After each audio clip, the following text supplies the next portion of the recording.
Mike Renato again with Sean Webb, Athletic Motion Golf. In this video, we're going to talk about, so you've got a good grip, now we're going to talk about other ways golfers still manage to get in that slicing position. All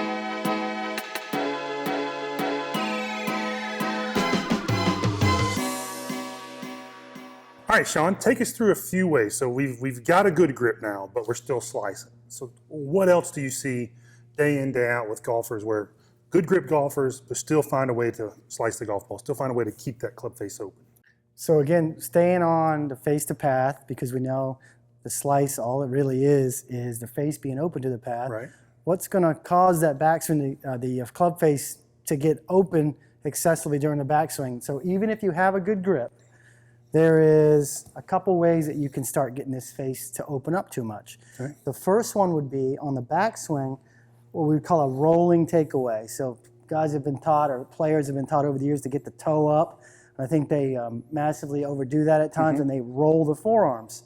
So when you do that and you get these forearms rolled open, it actually can cause the club face to get very open. Let me actually switch clubs with you, because I want these guys to be able to see that a little easier. Yeah. And let's use our pointer. Okay, perfect. This is a great way to look at this.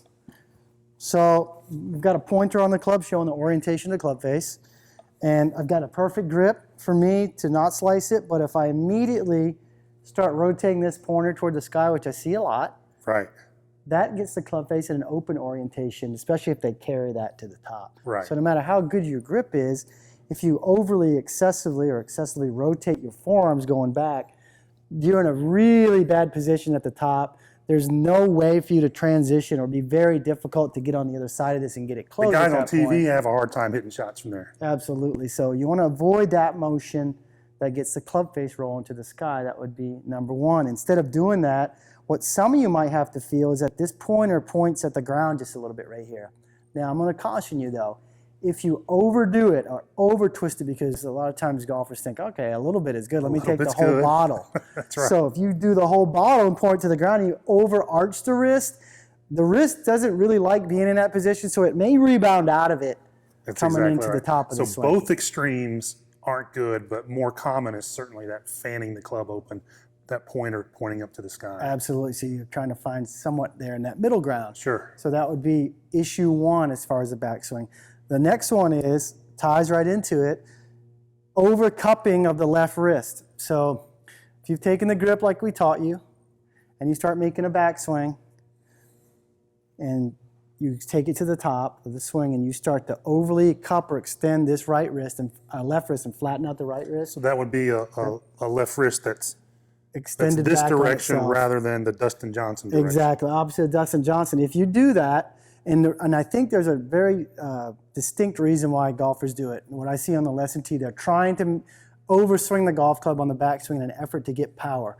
And they think that extra wrist cock is going to help them do that. Well, the only issue is if you have a good grip, like we taught you, and you have an excessive cupping in the left wrist, you will get more backswing rotation in the club.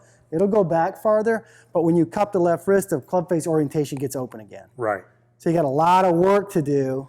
So it can kind of, that's where the camera can be deceiving, because it'll lag, right? I can only, with a flat left wrist, I can only lag so much. Now if I cup it, now all of a sudden I look like I have more lag. But like you said, that club face just got unplayable. So I think you're right, we see that a lot. Get up here, okay, a little more. Yeah. And it just creates all kinds of trouble in that little window. And it ties into the grip video. We talked about loosening the pressure in the grip. Right. Overextends the left wrist, gets the club face wide open. So I would say that those are the two backswing problems that I see the most. The over-rolling of the arms, the excessive cupping of the left wrist, and when you get to the top of the backswing in those positions, 99 times out of 100, that golfer is going to swing this way unless they've figured out a way to twist it back close, drop it in, back onto the swing plane, and get the face square or close to the path at impact. But it doesn't happen a whole lot. That's right. And again, we talk about timing a lot, because timing is ever present in a golf swing. When you're at this point in the backswing, half of your golf swing time-wise is over.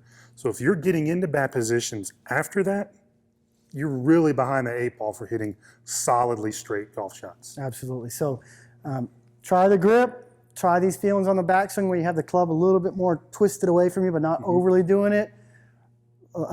For most of you or some of you, that'll clear up your slice. We got another video coming along. If that still didn't clean up the slice, this last video will help you out. Absolutely. Thanks for watching. I hope that the grip video combined with the backswing video will help you get rid of your slice forever. If you haven't already, go ahead and click the subscribe button below, and we will see you in the next video.